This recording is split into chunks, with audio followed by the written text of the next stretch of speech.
Soy del Distrito Federal, o sea, lo que solemos llamar Chilango, de la colonia Santa María de la Ribera, de clase media, un poco más yendo abajo, popular, y producto de un tiempo en la que la educación en México era laica, gratuita y buena. Es decir, fui a escuelas siempre públicas, la escuela Ezequiel Chávez, la secundaria 4, porque la colonia Santa María tenía la virtud de tener escuelas públicas fantásticas. Estaba cerca de la escuela normal superior y la normal, que daban en la colonia adyacente. Y entonces, bueno, me encantaba, era buen estudiante, pero un estudiante, digamos, sí de 8 y 9, no de 10, super 10. Me encantaba jugar y tuve la fortuna de que mi casa contaba con una excelente biblioteca. Mi abuelo, que era catalán, había traído libros de Cataluña, incluyendo algunos del mundo ilustrado, con dibujos, cuentos, etcétera, y una de las primeras ediciones de Don Quijote de la Mancha, de los años 1700, fabulosa. Y pues entré en primaria, yo no sabía qué hacer en mi vida, qué iba a hacer cuando fuera grande, pero la ingeniería me llamaba la atención porque tenía un tío ingeniero. Entonces entré a, cuando iba en preparatoria, mi papá tenía unos libros viejos de matemáticas, no muy buenos, pero con buenos ejercicios. Tenía uno en particular que me fascinó, eso era el primero de preparatoria. Eh, Era un libro que era de análisis combinatorio, tenía ordenaciones, permutaciones, y ponía problemas fabulosos, ¿no? De cuántas maneras se pueden sentar 5 personas en 20 asientos, etcétera, ¿no? Y entonces cuando entré a preparatoria ya estaba yo preparado a pensar, ¿no? Pero entré a ingeniería civil. Igual otra vez la fortuna de una universidad gratuita, extraordinaria, ya en ciudad universitaria, fabulosa, y llevaba ingeniería, iba en el curso vespertino, y era, yo tenía excelentes maestros, me daba álgebra un profesor Capella, muy bueno, me daba el profesor Rico, refugiado español, la guerra civil, fantástico en la de mecánica, y llevaba cálculo diferencial integral. Yo, mi tío me decía que para ser buen ingeniero era mejor saber muchas matemáticas. Y un día un compañero llegó y me dice, aquí junto hay una facultad, es la Facultad de Ciencias, y tiene tres cosas fantásticas. Una, tiene un café excelente, una cafetería excelente, tiene excelentes profesores, por ejemplo, el profesor Torres da unas clases estupendas de cálculos, y al final tiene muchachas muy guapas, que ingeniería realmente en aquella época era muy machista, no había mujeres que estudiaran. Y entonces decidí ir a tomar unos cursos para ser mejor ingeniero. Entonces llegué a la facultad en los principios de los años 60 y me fascinó. Los llevé cursos con los grandes maestros que teníamos ahí, como es el doctor Alberto Barajas, Emilio Lluís, uh, eh, y Guillermo Torres, y realmente disfruté muchísimo de ese, porque algo que me gustaba mucho era lo liberal que eran los estudiantes, lo progresistas que eran los estudiantes, tanto intelectualmente como políticamente. Era fabuloso, yo me sentí un poco que me faltaba cultura, porque si bien es cierto que la universidad es gratuita y todo eso, hasta cierto punto los que iban a la facultad de ciencias no eran de clase muy, muy baja, porque era una carrera que no era en aquel entonces, no era de elección de la gente popular como yo. Pero aún así era bastante, aprendí, me recomendaron leí por primera vez El Principito, fui a mis primeros conciertos, fue fabuloso y me encantaba la matemática. Era buen estudiante, me encantaba estudiar y eventualmente, un cierto pasado un tiempo, abandoné ingeniería y me dediqué de lleno a la matemática. Es curioso el número de matemáticos que hicieron eso. Por ejemplo, Francisco González Acuña fue ingeniero. Uh, eh, ah, bueno, el profesor Adem fue ingeniero, el profesor Gittler, todos ellos fueron ingenieros. Carlos Simas, grande, fue ingeniero. Barro Sierra, que fue rector de la Universidad de Monterrey, gente muy linda, ¿no?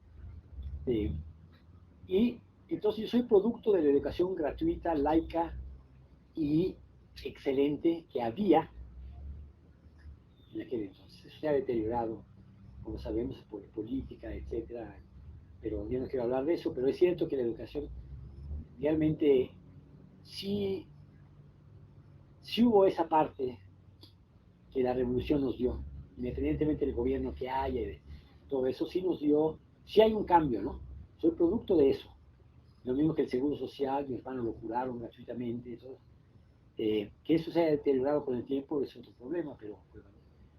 Y entonces me encantaba la Facultad de Ciencias a tal punto que cuando era sábado y domingo no me gustaba, porque no estaba yo en la facultad. Y ahora es fabuloso, me gusta mucho el ambiente que hay de la facultad, es fabuloso, ¿no? Por eso se organizan bailes, hay una solidaridad entre los alumnos. En general la gente es muy liberal, apoya las causas nobles, algo muy que me gusta mucho de la Facultad de Ciencias. Y entonces, un día hicieron un concurso para ir a Florida, a la Universidad de Gainesville, Florida, para hacer algo de informática relacionada con matemáticas.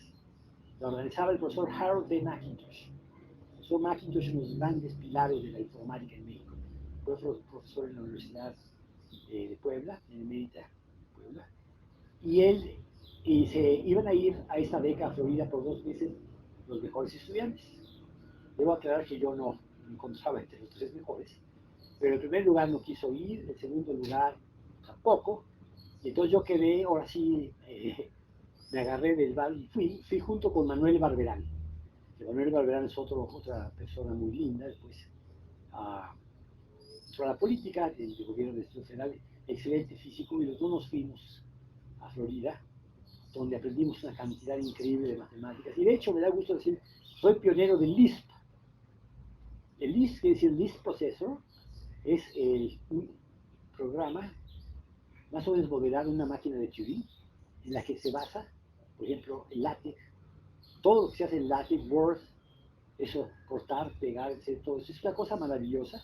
Lo digo porque ahora mis estudiantes ven que no puedo conectar al computador y un poco les da risa, pero afortunadamente vi una conferencia y está registrado que soy de los pioneros de ello. Esa conferencia es uno de mis más grandes orgullos porque es la primera conferencia en LISP y se organizó en la ciudad universitaria por el doctor Sandoval Vallarta, uno de los mejores físicos que ha dado México, ¿no? Profesor de MIT, bueno, reconocido. Y en esta asistieron, bueno, yo tenía 18 años, entonces no tenía miedo, pero asistieron John McCarthy y Minsky. John McCarthy, profesor de Berkeley, acaba de morir hace pocos años, es el que acuñó la palabra inteligencia artificial, son de los grandes héroes de la... No lo digo por presumir, digo porque el ambiente era tan bonito en la facultad que te permitía conectarte con esas personalidades. Era ese espíritu democrático que había. Entonces, claro, fui, regresé y estaba feliz con eso. Yo sabía si dedicarme realmente a la informática. Aprendí miles de cosas. Aprendí eh, no solo cosas de informática, sino de mecánica cuántica, un poquito elemental, ¿no? Hacer hexágonos. Y en particular el profesor McIntosh le gustaba mucho el juego de Go, puedo confieso. Y debo decir que compramos un tablero y puedo decir que yo y Barberán somos los que introdujimos el Go. No como técnicos en saber cómo se hace, sino en el tablero. Y se inició el juego de Go, que es un juego muy popular en la facultad ahora, junto con el ajedrez. Y es una... Bueno, pero el caso es que yo no sabía a qué dedicarme y un día caminando por la fuente de Prometeo de aquella de la universidad antigua, una universidad limpia, en el lugar más transparente del aire de aquel entonces, de Carlos Fuentes, sexto piso, séptimo piso, ver el Popocatépetl y Iztaccíhuatl. Bueno, el caso es que un día, caminando por la fuente de Prometeo, en la Torre de Ciencias, había un letrero que decía, el doctor Solomon Lefschitz impartirá un seminario. Ya había oído un poco del doctor Lefschitz y fui a su seminario junto con otras personas, que había Pablo Barrera, que es de la Facultad de Ciencias también, a Juan José Ribaud, eh, Jorge Burges, a Horacio Hernández y yo asistimos. Y ese fue un momento maravilloso para mí por llevar clases con uno de los mejores matemáticos del siglo XX, que en aquel entonces yo no lo había ponderado como uno de los más grandes. Para mí era un señor fantástico, pero no lo había ponderado. Y puedo decir que me fue muy bien en su curso. Hice aportaciones, comentarios. A tal suerte que un día, un año después, recibo una carta de la Universidad de Brown diciendo, de Lefschetz, diciendo lo mejor es que usted venga aquí a la Universidad de Brown. Yo contesté, sí, pero no he terminado la facultad, en el cuarto año. No importa. Bueno, pues yo agarré, me fui, con lo cual, pues, espero que no me cause ningún problema decir que no tengo la licenciatura, solo tengo el doctorado. Pero en fin, me fui directo al doctorado y allí cambió mi vida realmente. Empecé a ver la matemática, empecé a ver lo difícil que era. Yo llegaba de la facultad creyendo que sabía mucho, como muchos de mis compañeros de la facultad, porque aprende una cantidad de cosas, pero llega uno y de pronto, como dice Carlos Fuentes, no, más bien dicho Octavio Paz, como dice Octavio Paz, no dice Carlos Fuentes, pero Octavio Paz en el laberinto de la soledad escribe muy claramente como cuando uno va al extranjero y el país desaparece. De pronto México es el centro del universo, la Facultad de Ciencia y todo es el centro del universo, y de pronto sale uno y ¡pum! Es uno más entre un montón, y hay que estudiar muchísimo, están a punto de reprobar unas materias, y entonces te pones las pilas, y es cuando empiezas a aprender. Y no te entra la humildad, aquello de que mejor aprendo, y aprendo de todo, y fue para mí sumamente bueno esta lección. Y eso ya, en ese momento ya empecé a hacer mis propias contribuciones. Mi tesis de licenciatura, que nunca publiqué, porque no me recibí, contiene resultados originales, y me la dirigió Lefschetz, es un gran honor, ¿no? De hecho, yo me considero el último alumno de Lefschetz, por lo menos el último alumno mexicano, y pienso que casi internacionalmente. Y claro, debo decir que Lefschetz está presente en toda la matemática contemporánea, sobre todo del siglo XX, en geometría algebraica, topología algebraica. Y Lefschetz tuvo una influencia fundamental en la matemática en México. Él vino a partir de 1945 y durante muchos años quedó allí y fue fantástico. Okay. La contribución que hizo. La biblioteca, por ejemplo, él empezó a fundamentar. Hay un teorema interesante. Un teorema dice, toda biblioteca excelente dependió de un bibliófilo. Siempre hay un amante de los libros que hace que esa biblioteca sea fabulosa. Y eso se puede demostrar. La biblioteca del IMPA, la biblioteca de la Facultad de Ciencias, Otero Prieto. Hay gente que amaba los libros y que hizo de su biblioteca ese. Bueno, pero en fin, ya en ese momento sabía yo que iba a ser matemático, empecé. Lefschetz llegaba de Princeton cada semana y me dijo que trabajara con el Mauricio Peixoto, matemático brasileño muy bueno, y fue a Brasil al IMPA y allí terminé mis estudios y me doctoré en Brown. Me reincorporé al CIMBESTAF, donde fui profesor durante 15 años, y un día igual me pasa lo mismo, la buena suerte de encontrar. Se organizaba en el centenario del nacimiento de Lefschetz y el CIMBESTAF organiza un festival, una conferencia en su honor. Y yo invité entre otros a James Ills, matemático de Warwick, y le di mi demostración de la conjetura de Poincaré, usando funciones armónicas. Claro que mi proyecto de demostración no estaba tan lejos, de hecho, de Perlman, usar funciones armónicas de evolución. Y no, me llegó al día siguiente, no, las singularidades no se pueden deshacer, pero le gustó mucho lo que vi. De tal suerte que 2 meses después recibí una invitación para ser el científico encargado de la sección de matemáticas, junto con él, la sección de matemáticas del Centro Internacional de Física Teórica, ICTP, que tenía como director al doctor Abdul Salam, premio Nobel de Física. De ahí pasé 7 años de mi vida fantástico. Es un centro de encuentro de matemáticos de todo el mundo. Y claro, para mí fue un salto enorme en la cantidad de cosas que tuve que aprender de intercambio. Yo digo que sí, si tuve contacto con más de 1000 matemáticos, no miento ni exagero, porque es un centro que venía de todo el mundo. Cada conferencia internacional reunía 250, 200, y era muy bueno, ¿no? Los contratos en ese momento eran de 7 años, o sea, el séptimo año terminó mi contrato, tuve la fortuna de hacer el concurso para un puesto de profesor en Francia y lo gané. Y estuve 5 años en Lille como profesor, hasta que después fui contactado por la Universidad Nacional y me reincorporé a mi país, que quiero mucho, México. Y me gusta mucho el DF, soy chilango, pero fui a Cuernavaca. Y desde entonces soy profesor aquí. Y me encanta platicar con los jóvenes, divulgar lo poco que sé. Pero si hay algo que sí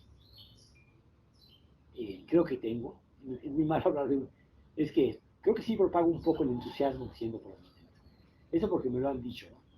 Pero es muy normal porque me encanta, entonces pues se me sale el entusiasmo. Y es más o menos la trayectoria como matemático. Y ahora estoy muy contento, tengo muchos alumnos, he producido, ya voy por mi iniciado doctorado, 15 doctores, muchos de los cuales trabajan en provincia, ¿no? En la Universidad de Guanajuato, en la Universidad de la Ciudad de México, en muchos lugares. Y entonces para mí es un placer hablar con los jóvenes y tener los jóvenes y discutir matemáticas. Y es que la matemática, algo que me encanta de ella, es que la completa libertad creativa que tiene. De hecho, por ejemplo, dicen que en países donde hay represión, mucha gente se va a matemáticas y es porque les da un refugio. La matemática, no hay ninguna actividad humana que sea más, que te dé más libertad creativa que la matemática. Porque el arte, podrías decir, el arte es sujeto a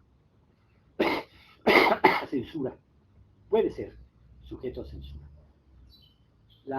Tú dices, estudio física, bueno, a lo mejor estás tras la bomba atómica y el gobierno te va.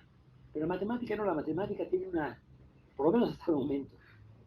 Y cada vez más la matemática se va volviendo. La gente está notando que la matemática es fundamental. En una época en la que, por ejemplo, cuando, digamos, me acuerdo muy bien yendo a una posada cuando tenía 18 años, 19, y cuando tenía miedo que me preguntara qué estudiaba y tenía que decir que soy matemático, estaba comparado con el señor licenciado. Y ahora no. Ahora el ser un nerd, en el sentido, es de hecho no un gran defecto. Pues sí, bueno, puedes hablar de Bill Gates, ¿no? Puedes hablar de, ¿cómo se llama el otro? Pues bueno, exacto, Steve Jobs, puedes hablar de Sergey Brin, los de Google, que conozco a su papá muy bien, por cierto, matemático de sistemas dinámicos, Sergey Brin. Pero en fin, quiero decir que ahora la gente sabe que la matemática es fundamental. Cuando uno le explica, a ver, usas Google como si fuera dado por gratis. ¿Cómo funciona Google? ¿Por qué es que puedes obtener información instantánea? ¿Qué mecanismo? Cuando dices matemática, perdón, Frobenius, cálculo de valores propios de matriz historial de redes, es fabuloso, ¿no? Dice, bueno, es que yo no me gusta, yo me gusta ver el fútbol, la Copa del Mundo. Ah, pero ¿cómo la ves? Por satélite. Sí, ¿y tú calculaste la órbita del satélite o quién la calculó? La matemática es Yo tengo una frase que después la vi, desafortunadamente, pero yo juro que yo creo que la inventé. La matemática es omnipresente, pero invisible.